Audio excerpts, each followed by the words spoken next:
Il connaît le nombre de cheveux qui est sur ta tête. Il sait ce qui va se passer le soir, pendant que nous sommes ici, il sait ce qui va se passer. Il te demande seulement d'être obéissant. Ou mieux dire d'être soumis. Alléluia. Dis Amen bien. Amen.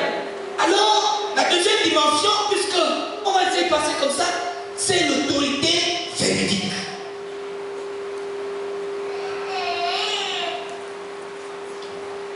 La vérité, c'est le contraire du mensonge. Alors si tu es un chrétien qui est menti, c'est que tu n'es pas un chrétien. Oh oh.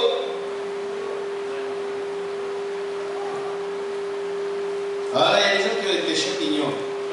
Amen. Je n'ai pas dit de ne pas être sage. Hein?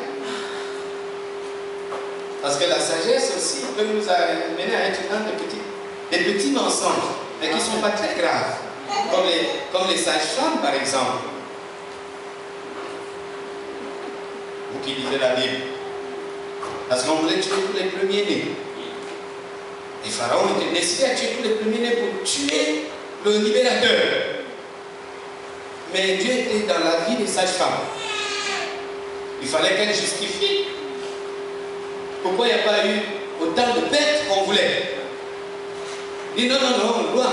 Ces femmes-là sont très fortes. Avant même qu'elles n'arrivent, elles ont déjà accouché. On n'a pas le temps. Non, on ne parle pas de ça.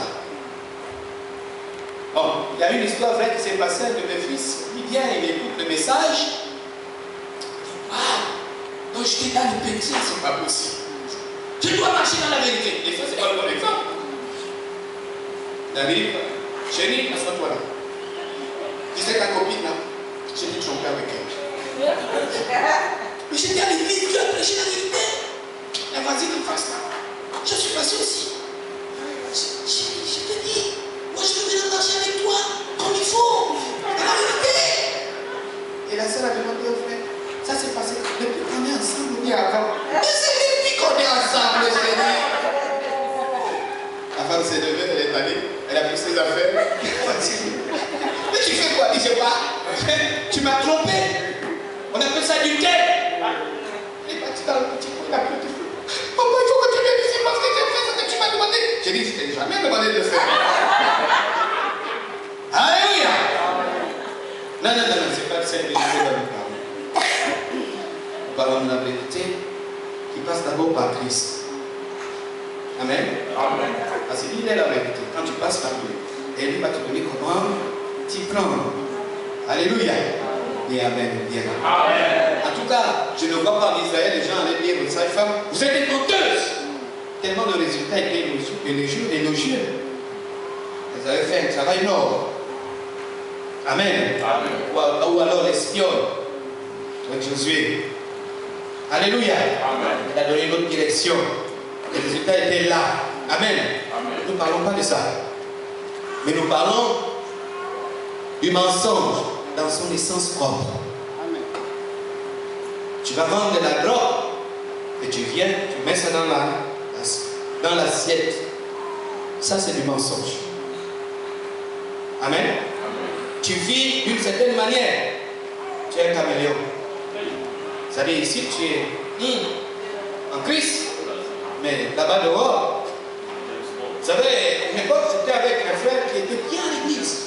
Mais un jour, les gens, il était à l'université, les étudiants de sa faculté arrivent à l'église. Ils sont étonnés de le voir à l'église. Ils disent non, donc c'est un chrétien. Vous ne savez pas que c'est un chrétien. Mais ça voulait tout dire. Hein? Je ne parle pas de ça. Non, je ne parle pas de ça. C'est pas ça. Amen. Amen. Mais il y en a qui sont comme ça, ils viennent, ils se cachent ici, mais dehors, ils ne se cachent pas.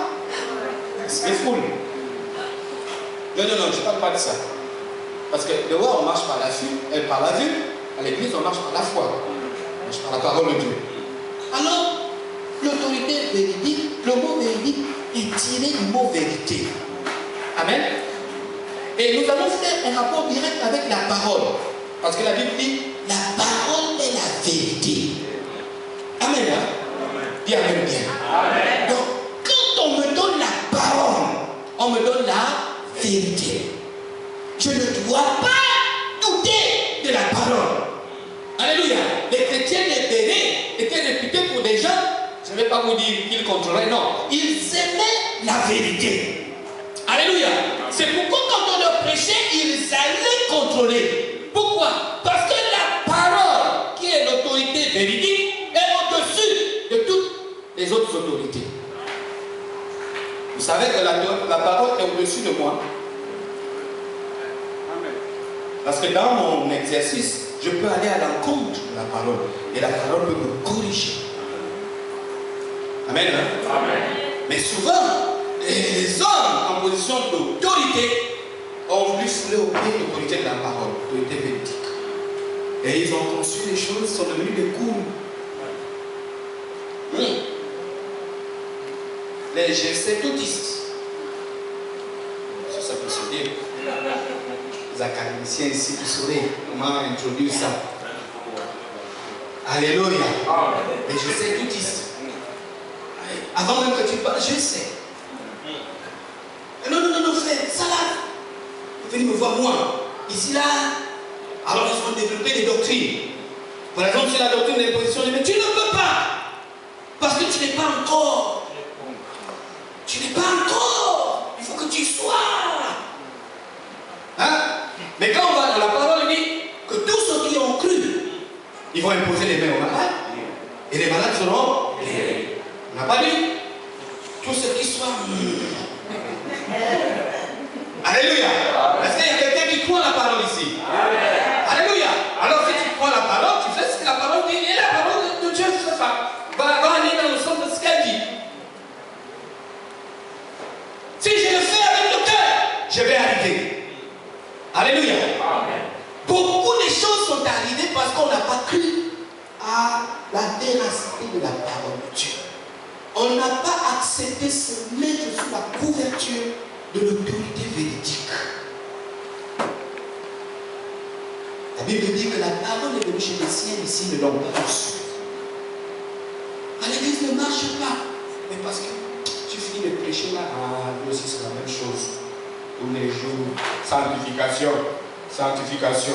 On va chez les autres qui parlent de l'onction, parlent de la prospérité, on parle de délivrance. Tous les jours, sanctification, sanctification. Mais l'Esprit de Dieu se plaît à travailler. Quand il n'y a pas encore de résultat, on va insister. Alléluia. Jusqu'à ce que le résultat arrive. S'il n'y a pas de sanctification, c'est qu'il n'y a pas encore de transformation. Amen, hein? Dis-moi amen bien. En tout cas, s'il y a quelqu'un qui a fait l'expérience de la construction, quand il commence le travail, tant que la maison n'est pas finie, tu n'auras pas cessé de mettre la main dans la poche. C'est pas vrai. Pendant que tu dis, je vais un peu respirer, le maçon qui t'appelle.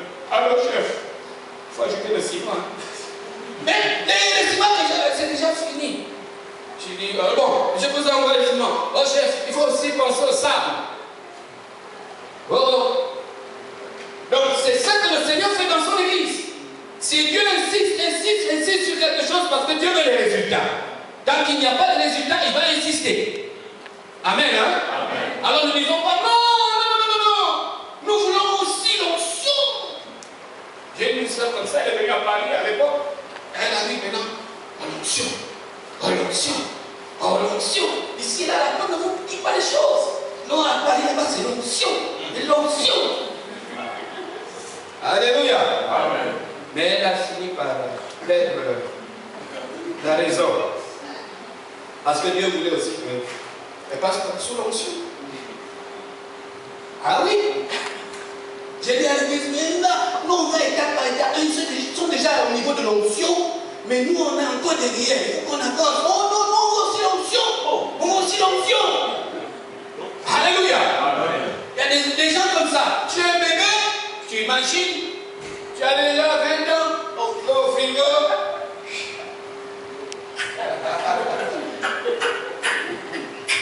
Mais non, il faut que tu changes. Alléluia. Amen. Alléluia. Amen. Tu comprends quelque chose? Amen. Mais tu imagines un bébé, tu lui donnes le biberon, il jette, il veut la viande. Il n'a pas de dents. Ça fait comment? Amen. Amen. Non, nous comprenons que beaucoup de choses sont arrivées dans nos églises, dans nous n'avons pas respecté l'autorité véridique, la parole de Dieu. Ce n'est pas une affaire de puissance, non. C'est parce que Dieu a établi sa parole pour que nous marchions d'après elle. Et nous avons foulé la parole de Dieu au pied. Et les choses sont arrivées. Nous sommes comme ceux que nous sommes aujourd'hui. Oh, si j'avais su. Hein? Je vous donne un exemple. Ah bah, oui. C'est l'homme là que je veux. Papa, regardez. C'est vraiment lui. C'est lui. Je te dis demain. Parce que papa ne peut pas parler devant l'autre. Quand tu parles là, tu sais que papa, le vieux, n'est pas d'accord. Je le connais depuis qu'on est ensemble là, cette affaire-là. Il faut que j'anticipe. Je le mets devant le fait accompli. Quand papa t'appelle, mais papa, c'est trop tard. Tu as déjà un petit-fils qui est dans le ventre. Papa fait comment? Il avale. Ok, il n'y a pas de problème. 2 ans après, quand tu viens à l'église, tu as des lunettes maintenant. Mais enlève tes lunettes, tu n'as pas mal aux yeux. Non, je préfère avoir des lunettes. Je commence à grossir d'une certaine manière parce que les soucis, là je ne partage pas parce que papa au départ n'était pas d'accord avec ça. Si je te dis ça, il va dire qu'il avait raison. Alléluia. Après c'est la galère. Amen. Hein? Parce que tu n'as pas regardé la parole de Dieu. Et nous on dit souvent, si je ne trouve pas l'église, pendant le monde, Dieu va changer.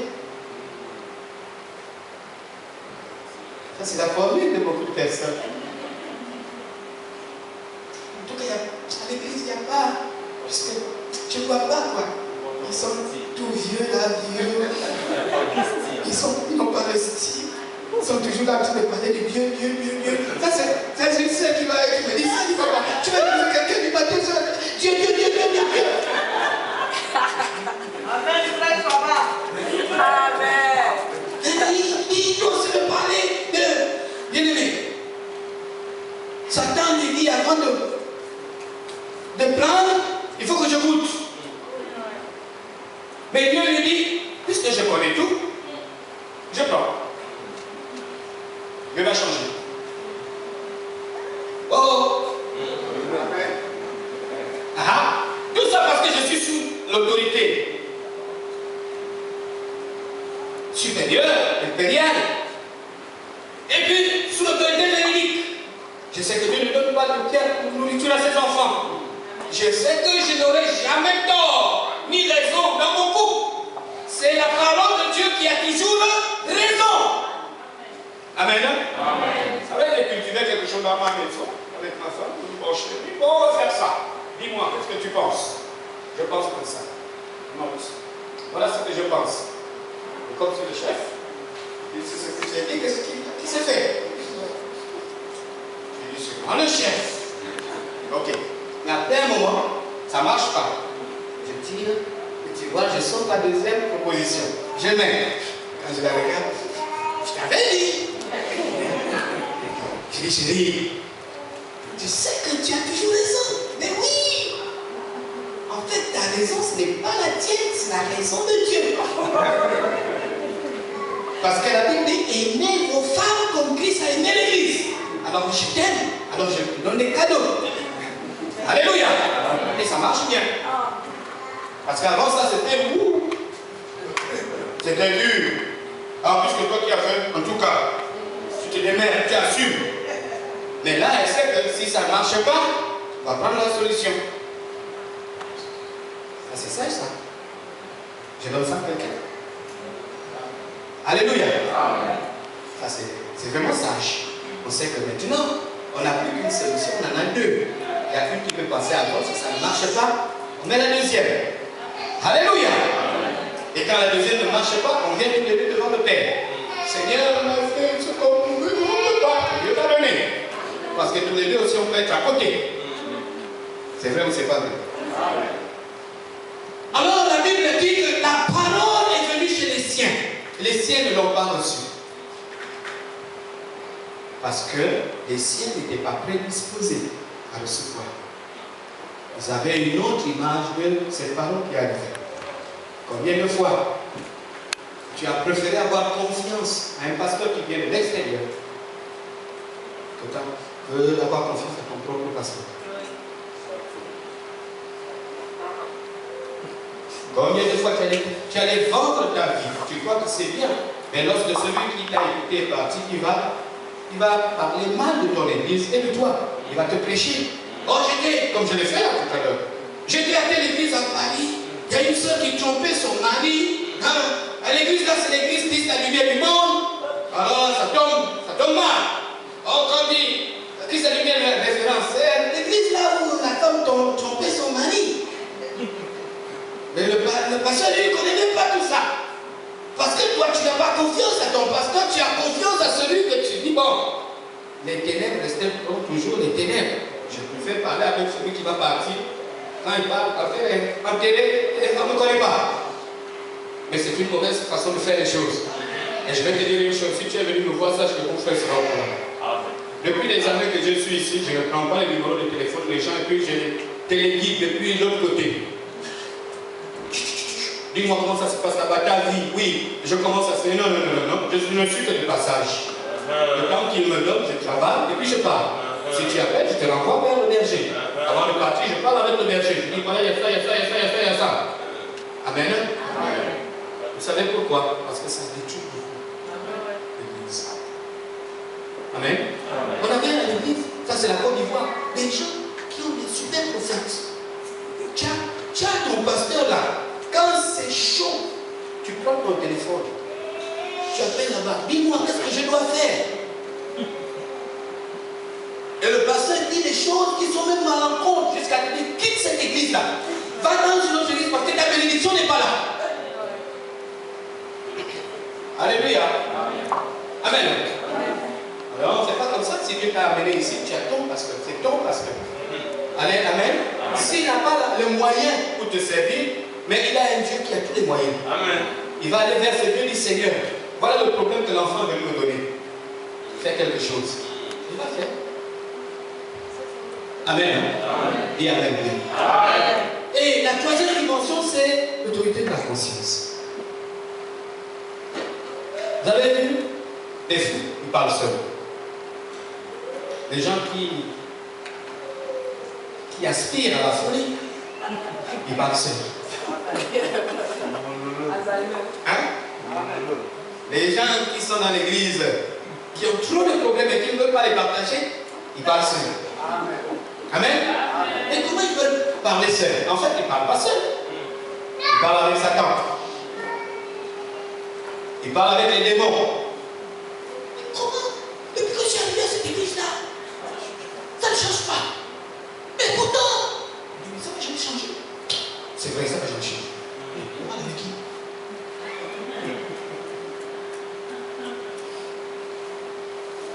Frère, ici, après le culte, tu parles. Comme ça, tu n'auras pas de problème. Mais qui lui a dit ça? C'est pas écrit dans la Bible. C'est dans la pensée que c'est arrivé. Tu vas aller à l'église, tu vas chanter, tu vas adorer, mais tu es ici, pourquoi? Parce que c'est dans la conscience que tu es bloqué. Tu comprends quelque chose? On est en train d'adorer, louer, le Saint-Esprit parle. Et puis il y a une pensée qui dit, il ne faut pas, parce que tu vas avoir des problèmes ici, tu ne sais pas ce que les gens vont dire. C'est dans la conscience, dans la pensée que cela est. Et beaucoup de nos erreurs, c'est là que ça se passe.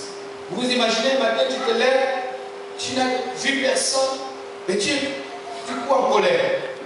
Au point, tu ne te laves même pas, tu ne te brosses pas, tu ne te rinces pas, tu es fâché. La première personne que tu rencontres, allez, place! Je ne veux pas parler avec les gens, ça se passe. Parce que quand la parole de Dieu vient à nous, elle cherche un champ, un endroit. C'est notre pensée. Alléluia. Amen. Dis amen bien. Amen. Là, le Saint-Esprit est en train de parler à quelqu'un parce que tu dis, je ne sais pas comment faire. La parole de Dieu, la Bible dit, Jésus dit, si le grain ne tombe en terre, ne meurt, il ne peut pas produire.